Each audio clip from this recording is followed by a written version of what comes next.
So guys, for the first step, you're going to head over to search and type in CMD. Then you want to run it as administrator.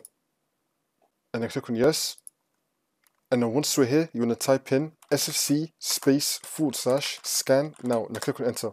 You want to run this scan. We can run it in the background as you complete the next steps in the video. So you just want to minimize this. And now for the second step, you want to head over to search and type in services. Click on it. And then once you run this, you want to click on any service one time and then click on V on your keyboard. Now you want to find virtual disk. You want to double click on it. Change your start type to automatic and then click on start, which will then make the service status running. So start type automatic, service status running, and then click on OK. And now you want to head back into CMD.